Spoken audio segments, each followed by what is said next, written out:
Darkcast Network. The light shines brightest on our indie podcasts. Hi, this is Jenna. And this is Kelly. And you're listening to ODFM. This episode is One Defender from Murder.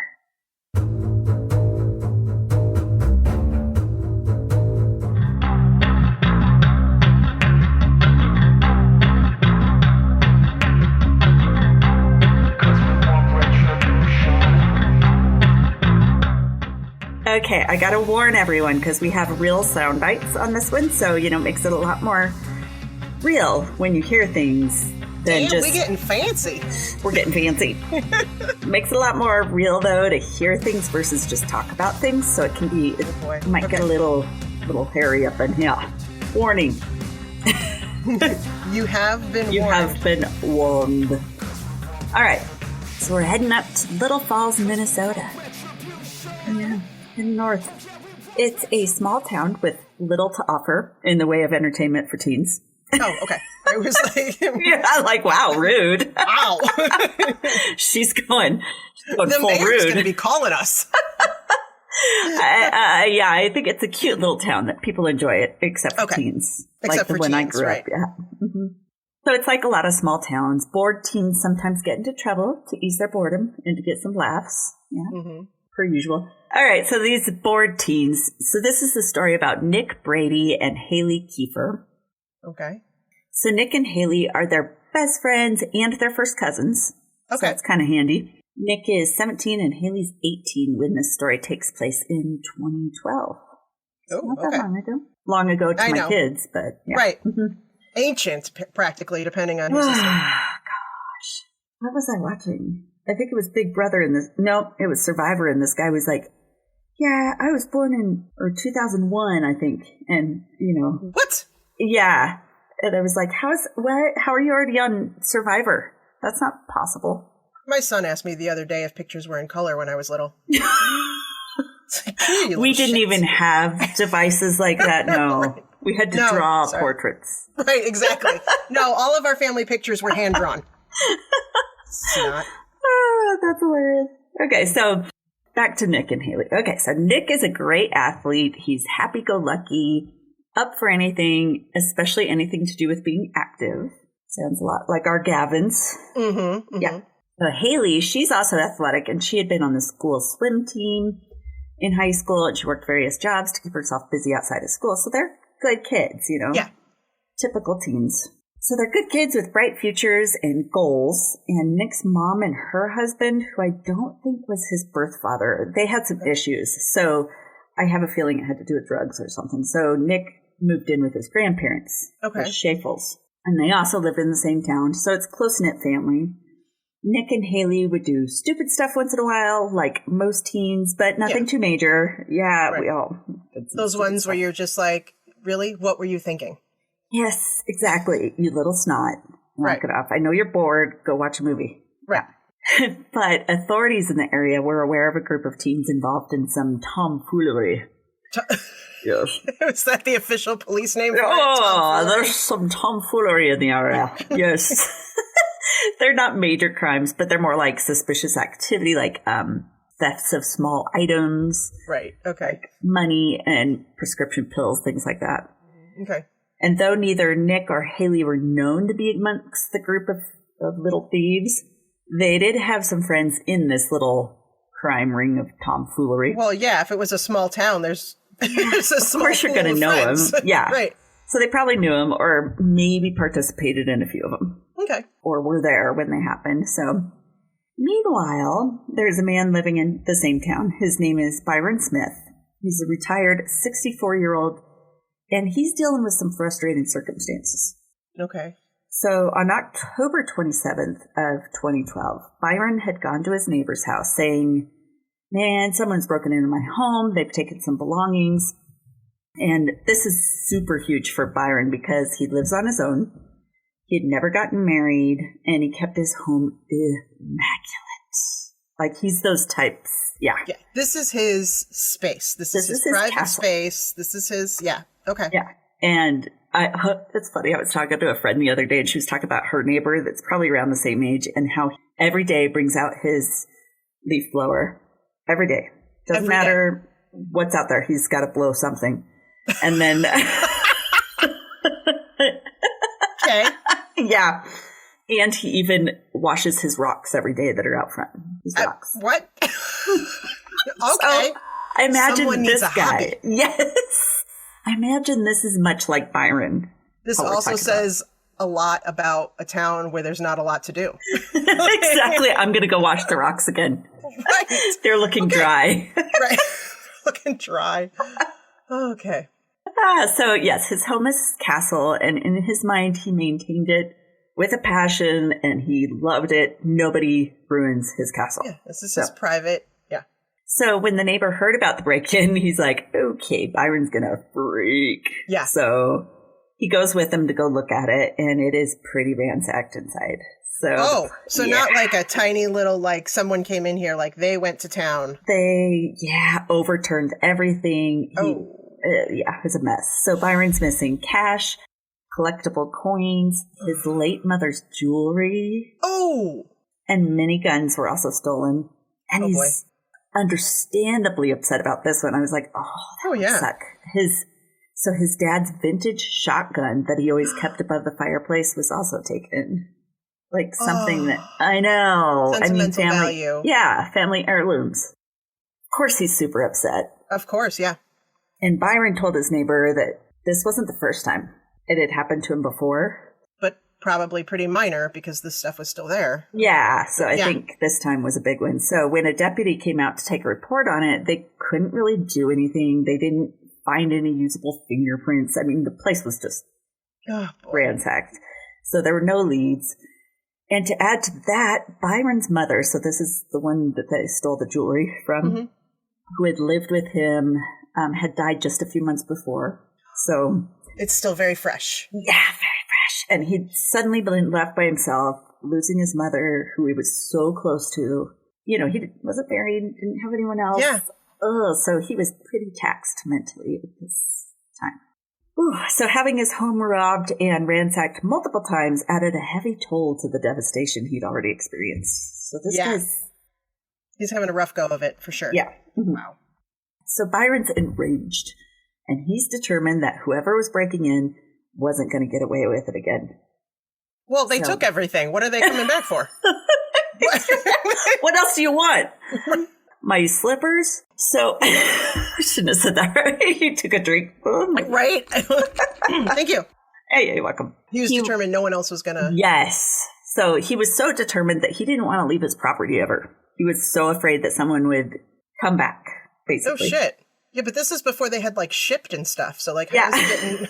Like, what is he... You gotta leave at some point. Gotta leave at some point. So he was so afraid that it would happen again. And the weird thing was that police only had on record one such break-in for him. So he said it had happened multiple times, but maybe he didn't report him. I don't know. Okay. So he's going through all this fun mental torment at the thought that someone might break in at any moment. And he would swear he could hear people prowling about his home at night and during the day. Yeah. I mean, he's getting a little loony here. He's getting a little loony, I think. So he decides to install security cameras all around the exterior of his home, which, sure. Okay. Why not? Yeah. Can't hurt. So he believed that whoever had taken his guns, they were going to return to kill him. Why? What? I know. Possible reason? I would think they would probably be more likely to sell them or something, but... Right. What? Sure, okay. they're coming for him. I feel like that's a bit of a leap, but okay. I do too. On Thanksgiving Day, Byron typically spends it at another neighbor's house every year since he's usually alone. And I think his mom was elderly enough that she probably stayed at the house and didn't do anything. So, but this year he just declines, maybe to watch over his house. I don't know. So back to Nick and Haley. The two teens, they are planning to spend Thanksgiving at their grandparents' home like they do every year, along with their parents. And being best friends, they were out doing whatever teens do that morning prior to the Thanksgiving meal, which was planned for 1:30. So, wow, they're teens and they're up early? I know. That's what I was like, what? They're up? Mine would have been like, what time do we eat? Wake me 10 minutes before. Right, exactly, right? Kids are up and running about and doing stuff. So, yeah. Maybe if they slept in more, they'd be less bored. Just yes. saying. I don't know. Maybe, yeah. Just Maybe sleep. I'm lucky that mine sleep in forever. Yes. So the kids are aware of what time the feast is to happen. So they promised, we'll be back in time. Don't worry about us. We'll be back by 1:30. So when 1:30 came and went, and all the food is hot and ready, along with the rest of the family, they're all hot and ready. Kind of a family party. I know. Wow. Wow. They're waiting for the teens. No, they don't show up. Family's getting irritated. Like, we're all waiting to eat. Food's ready. So, and like most teens, they're always connected to their phones. So yes. They're trying to call, no answer. Neither one of them are texting back. What the hell's going on? So the Schaeffel family, they're waiting to eat. They're annoyed that the teens aren't respecting the rest of the family by ignoring the time. Right. By the nighttime, though, the kids still hadn't come home or made any contact with the family. Okay. Now they're now they're done being angry and moving into worry. Yeah. So they're thinking, okay, maybe they got in a terrible accident. We don't know. So they call the police. Of course, the police are like, well, you can't file a report until they've been missing for 24 hours. Yeah, so you can't get all mad just because they missed dinner. Right. So the day after Thanksgiving, Byron, back to Byron, he calls his neighbor Bill and says, hey, Bill, could you do me a favor and find a lawyer that could come over and talk to me? Yeah. And Bill, he's like, okay, this is cuckoo. So instead, he calls the sheriff's office to go talk to Byron. Oh, there you go. Guys, yeah, he'd probably been witnessing him, progressing in his mental. Right. Something's not right here. Does Byron also not have Google? I mean, can he not? Right. Why is he not lawyer? calling somebody? Seems I don't weird know. that he's involving somebody else. Doesn't it? Yeah. That's a little bit of a red flag. And that's what Bill was thinking too. He's like, yeah, I'm just going to call the cops. Don't know what's going on. So police arrive at Byron's home on Elm Street. Oh. By the way, it's a nightmare on Elm Street. I know. We're about to have a nightmare, I think. Yeah. They walk through a very tidy home and down into an orderly basement where they notice a large pool of blood at the bottom of the stairs. Yikes. A rug had been pulled over the blood pool, but it had seeped through the rug. Oh. So it's pretty hefty. A little farther into the basement is a camouflage tarp. And police pull back the tarp and they see arms and legs. Oh, boy. Yeah. They belong to two separate bodies, a male and a female. Oh, boy. Both looking to be teens or young adults. Oh, boy. Oh, yeah. So a little while later, the Schaeffel family, they get a knock on their door. It's not the teens, like they were hoping, but it's the police. And they explain that both... That's a bad sign. Yeah. No, you never want to see that. Mm-mm. I don't think I've ever had police come knock on my door for something good. But they've never knocked on my door, so I'm glad about that. I was just thinking that. I was like, I don't think I've ever had... Yeah, okay. Maybe they should start doing that just to throw people off. Right. It might be good, it might be bad. You never know. Right. Probably not. That'd be a bad idea. Okay, so they get the knock on the door, and it's the police, and they explain that both Nick and Haley are dead. Oh, God. They had been killed during a burglary that they were committing, and that the homeowner had been the one to shoot them. And I'm sure their family was like, that doesn't sound right. Right. The Schaeffels are just shocked, and they're like, what? Our teens wouldn't do something like that. That does not sound like them. So after finding the bodies, to his surprise, Byron was arrested, even though they'd broken into his home. So many questions. He was surprised. He was surprised. He's like, what? I did what I was supposed to do. I defended myself. But many are like, yeah, why would he get arrested if he's defending his home? Right. Okay. But in Minnesota, there is a law called defensive dwelling. So kind of like that stand your ground law. Okay. Raw. So if the homeowner reasonably believes their life is endangered, they do have the right to use deadly force to defend themselves. Okay. So they thought, well, that's what he was doing, so he shouldn't be in trouble. During his police interview, though, Byron is read his rights, and he waives them, doesn't ask for an attorney. He's like, I got nothing to hide. Right, okay. Always ask for an attorney. Always ask for an attorney, and do that first before saying anything. He explained how for the past month he's felt unsafe, threatened, and fearful in his own home. Okay. He claimed he'd been sitting in his comfy recliner reading in the basement, which it kind of looked like a makeshift library. It wasn't like a typical unfinished basement. I gotcha. Nice Okay. and tidy. He hears rattling on the upstairs door, and he sees a shadow go past the window near him. Oh. And then someone rattles the basement door, which is kind of a walkout basement, so they must have walked up around to the back of the house. Oh, so this is like a basement door coming from the outside. Yes. Not like from upstairs. Okay. Right. And he sees someone looking in the window. And then he hears glass breaking. So he grabs his gun. He hears steps coming towards the basement, and they come down the stairs. And he assumes it's whoever has stolen his guns, because he's been thinking they're coming for him all this time. Right. He was going to make sure he shot them first, is what he told him. He shot the first person as he came down the stairs, and said he then sat there in shock for a short time after he'd shot the individual. But then he hears someone else in the house who also begins to come down the staircase. So once again, he shoots that figure as she comes down, and he kills her. Okay. Kind of seems like an open and shut case of self-defense. Right. It's just a little weird. Yeah. Like if there were two teens and they hear one of them get shot, that the other one then goes down also? Exactly. I'd be like, fuck, I'm out of here, and split. Right. Okay. So, well, when we come back, we'll find out why the security system Byron set up actually ended up revealing an entirely different story. Oh, the video never lies. Oh, dude. Okay, so Byron tells the police, hey, I've got all these surveillance cameras around the house.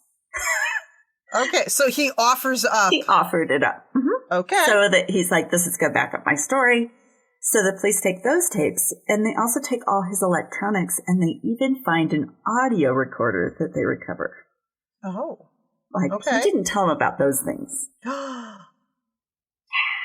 Okay. So an agent begins the long review of the tapes, and on the video, they see what seems to corroborate Byron's story. They see Nick approaching the house. He's looking around, peeking in windows. Mm-hmm. Shows him breaking a window on the door to gain entry. So he was there. He was doing it. He was doing it. Okay. Then about 10 minutes later, you see Haley come looking for Nick. I think she was in the car waiting, maybe, or something. Oh, okay. That would make sense why she didn't hear. Right. Although I think you would still hear a gunshot in the car. Okay. All right. Police think, well, okay, we've got this one solved. But then they start to think on it, and one detail gives them pause. So they've seen shootings and even killings from burglaries before. Mm-hmm. But when those happen, the homeowner immediately calls police. Right. But in this case, it wasn't Byron that called. It was his neighbor. And it was a full day after the break-in. Wait, what? So it was Thanksgiving Day that it happened. They weren't called to his house till the next morning. No, and he never called. And it wasn't until he asked his neighbor to get a lawyer that anybody was called. He's just hanging out in the house with the two people who broke into his house? It's a little suspicious. kooky. Exactly. So that raised their suspicions a little. That doesn't seem right. So when asked why he didn't call cops right away, Byron claimed he was in such shock that he was frozen overnight. Okay.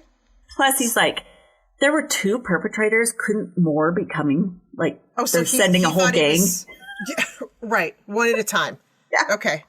Well, that one didn't come back. Send another one. Oh, he didn't come back either. Send another one. That makes sense.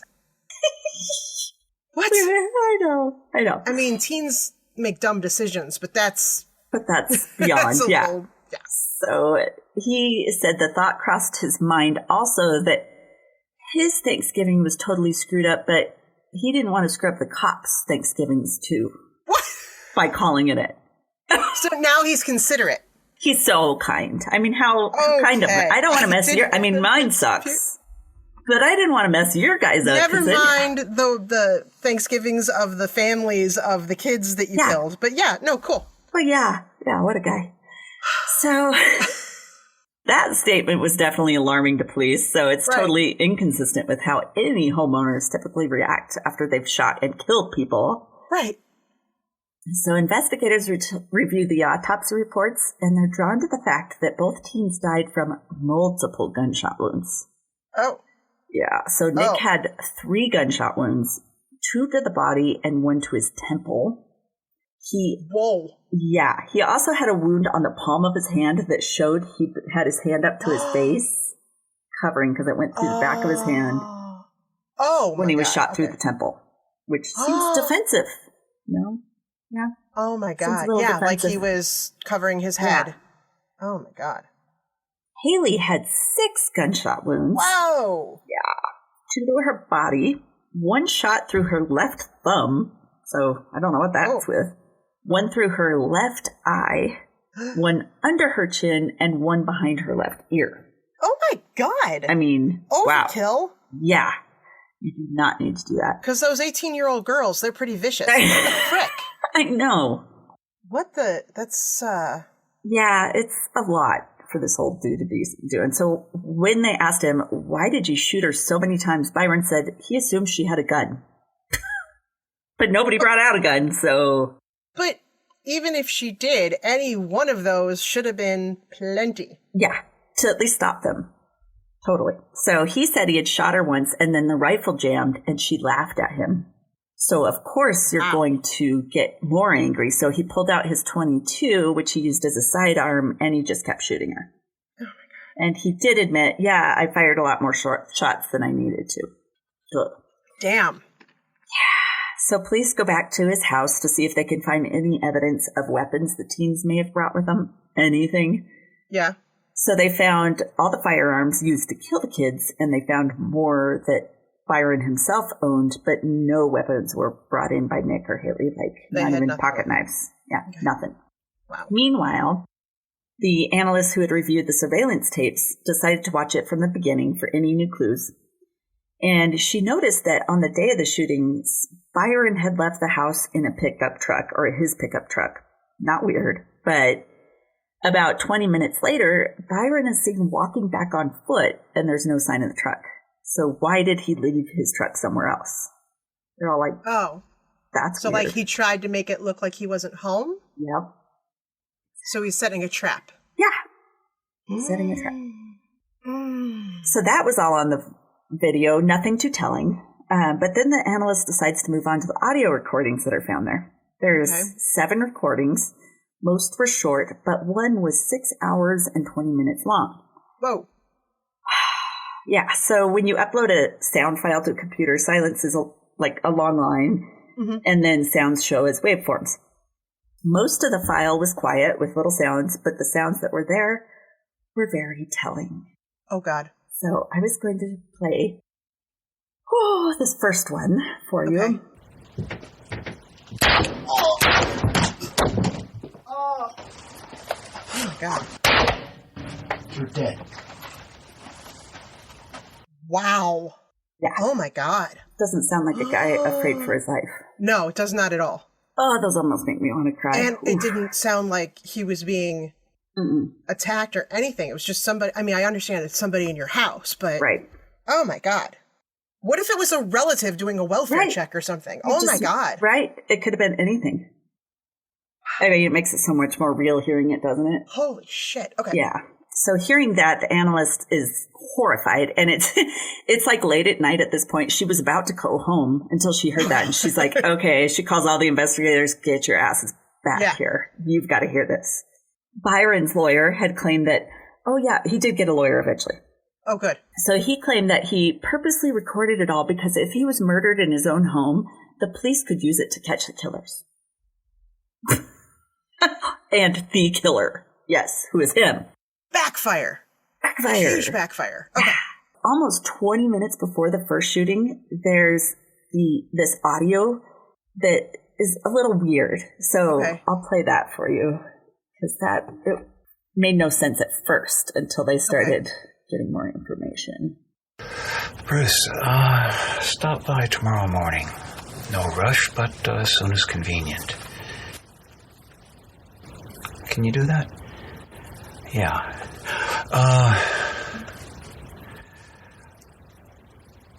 Park to the north. 100 yards north of the corner, and walk in from the west.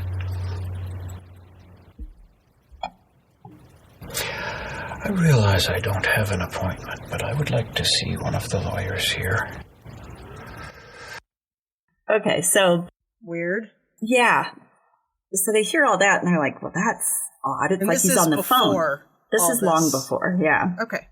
They're like, it sounds like he's on the phone or something. Yeah, right. And they figure out Bruce is Byron's brother, and that's who he mentions in this audio.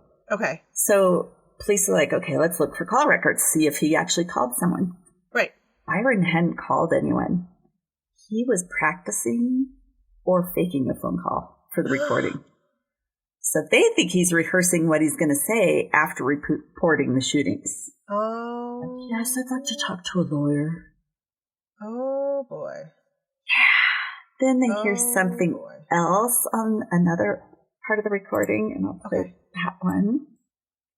In your left eye. It said, in your left eye. I thought I heard something about eye. Oh, my God. He said it quietly, in your left eye.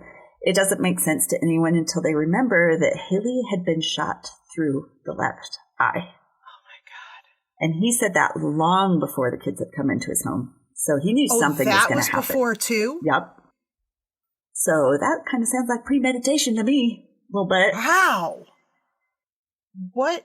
Okay, this is weird. I know, isn't it? So Thanksgiving Day, he's obsessed that someone's going to break in, so he prepared to kill just in case. So he moved his truck down the street to make it look like he was gone for the day, because most people are for Thanksgiving. Sure, yes. So he's enticing them to come in almost. So one of the detectives was saying it was like a hunter getting ready for a deer by getting in their deer stand and waiting for prey. And you can hear it all on the tape, like him preparing the guns, loading them, clicks, and all that kind of stuff. I know. So when Nick and Haley are on their way to Thanksgiving dinner, Nick probably thought Byron's house would be an easy target. Right. And he could go in for a quick burglary. It was found out later from texts that he had sent with other friends that they had all been kind of talking about little things they had done, little gigs, whatever you want to call them, of stealing. You know, it's almost like a little game for them all. Different places or at this guy's place? Okay. I was wondering if he suddenly became like a target for them. A target on purpose. Like, hey, have you done that house yet? Because we've done that house. Like, right. It could have been. They didn't find exact wording for that. Jeez. Okay. I know. So they're thinking Haley was probably his lookout. Mm-hmm. She probably stayed in the car. And Byron most likely saw Nick scoping out the house by looking in all the windows. I mean, he had the surveillance system so he could watch it. The thing was, Byron had a working telephone right next to him. He could have called police right then, and the kids would have gotten arrested. He wasn't interested in getting them caught. No, he wanted revenge. So when he shot Nick, as we heard, it sent Nick falling down the stairs, and there's no more threat from him. But Byron decides to go ahead and assassinate him anyway.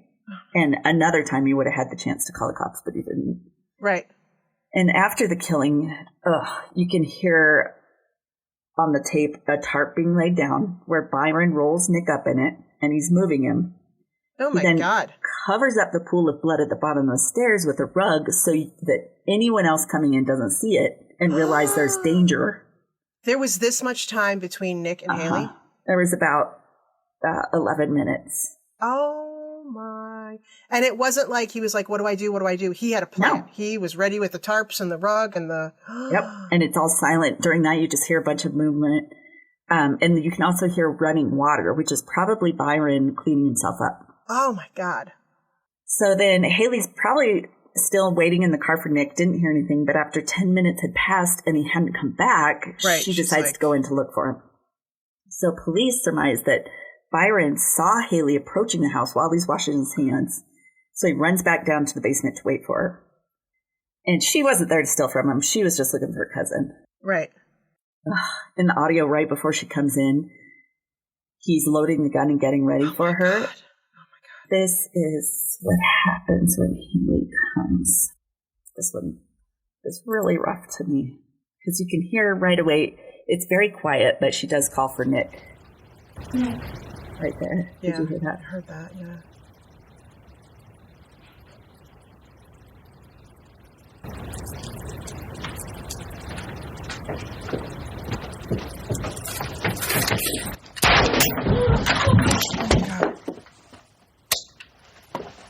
sorry about that. Oh my God. You're dying.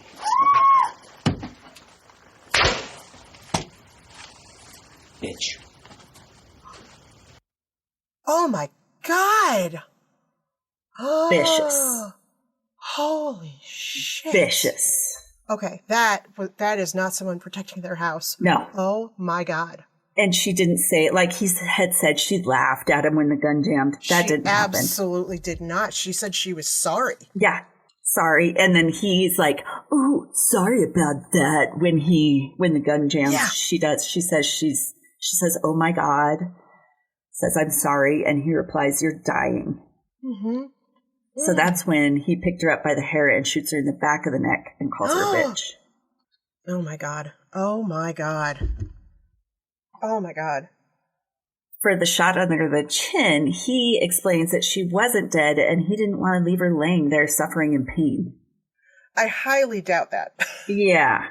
Well, and something crazy chilling he told cops was that he gave her the death shot and she did the death twitch, which is the first time he'd ever seen it in a human. Cold, right? Holy Cold. crap. Oh, and then afterwards, this is him like trying to make himself sound so good afterwards. So here's a little audio tidbit of this. I feel a little bit safer. Not totally safe. I'm still shaking a bit, but a little bit safer. Yeah, nobody came after you, man. Yeah, you were safe from the start. But he doesn't sound panicked or scared. There's no fear in his voice. No, he doesn't sound even, no. He's like, Remotely. I'm shaky, but that's just adrenaline, dude. That's exactly. He's excited. He sounds a little excited to me. Yeah. Like proud of himself? Did it. Yeah. But the ones who sounded scared were the kids. Oh my God. So, after hearing all this, they're like, they're like, "You're a killer." So, on April 21st, 2014, Byron Smith stands trial for the murders of the two teens. The hard part was the family had to listen to the audio of their kids being killed during the trial. Oh, God. And Byron, though, is found guilty of 2 counts of first-degree murder, and he receives life in prison without parole. Good. Thank you very much. But holy freaking shit. Psycho. Hearing all that, I had found on Reddit somewhere this sound files, and I was like, "What are these?" And started to listen to it. I was like, "Are you freaking kidding me?" All these people had been behind Byron at first. Oh my God. Until you hear all this stuff, and it's... Wow. And he totally, if he hadn't recorded his own stuff, because I don't think his surveillance cameras would have been enough for them to really, they might have paused and been like, well, that's weird, but... Yeah, but it wasn't enough, wouldn't have been enough evidence. Where this way... Oh, he sealed his own fate. He did. God. Yeah. Ugh. So it's very disturbing. So sorry, it's not a very funny episode, but it's... Holy crap. Yeah, we totally have to put like a warning label. I know. Oh my God. Yeah, definitely painful to listen to, but then it's also like, okay, don't be a dumbass. You could have done so much more before killing those that kids. Was brutal. Completely unnecessary. Yeah, no, he was not justified at all. No. So he did go to jail. He won't get out. Thank Life God. sentence. But I think he was losing it a little bit. Oh, for sure. What was that? Someone coming? Hello? I don't know what that is. some tomfoolery. Something is coming. Tomfoolery in your house. Tomfoolery. There's some tomfoolery. Oh my gosh. Did you want to hear my sources? Yeah. I know. It takes your breath away, doesn't it? And having really to listen to those sound files over and over. It's just like, I can only do... Haley's really bothers me. Oh my God. Because you hear her talking. Oh, anyway. Okay. Wikipedia, WPTV.com, StarTribune.com, HometownSource.com, and the show Hear No Evil, Whispers from the Dead. Whoa. Which was, 2017. So that was a good episode if you want to see. How did you get the sound files? How did I find them? I found them on YouTube, I think is where I found them. But I had also found them on Reddit before. So and heard them, right. Oh my God. Yeah, usually you don't get the sound files for any of those types of things, but because that's what put him in jail. Public. That was brutal. Yeah, there was no doubt. There was no question. Holy crap. I know. All right, so that's a wrap on season 7 then, right? Oh my God. Can you believe it? How is that possible? More stickers. Oh, crap. We have so much more work now. Oh my God. I can't believe season 8. All right. Well, for those of you who have been listening to us from the beginning, thank you. And you're obviously as crazy as we are. In a good way. Yes. Oh gosh, yes. Yeah.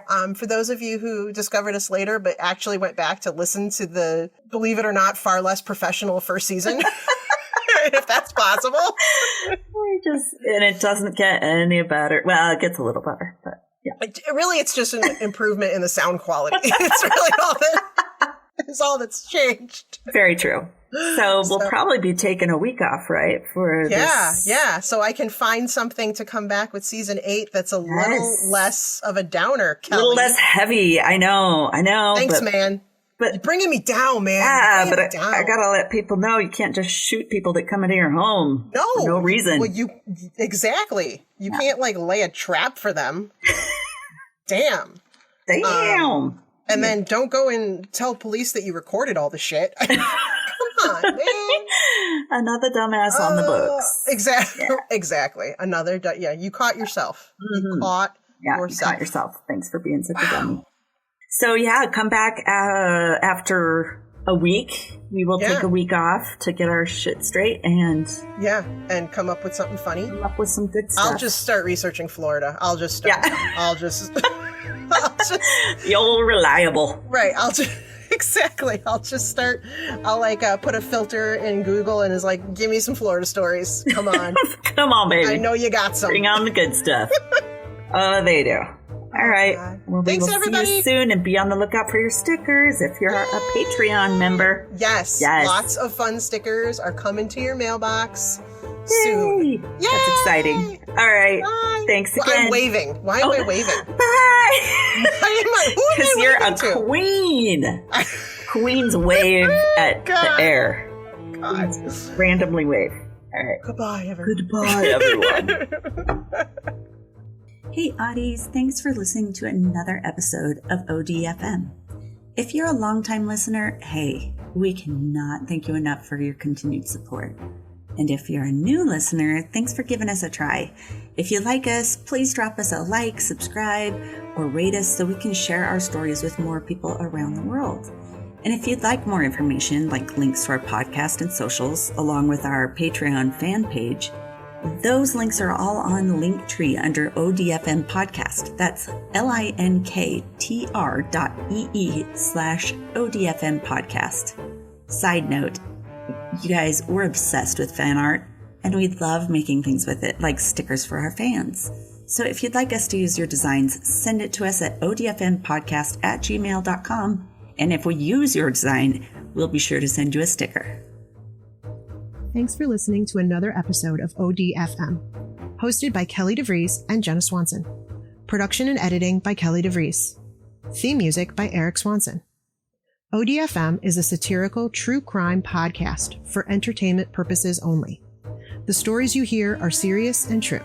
The comments and opinions are not. We apologize if any of our content is harmful or disrespectful.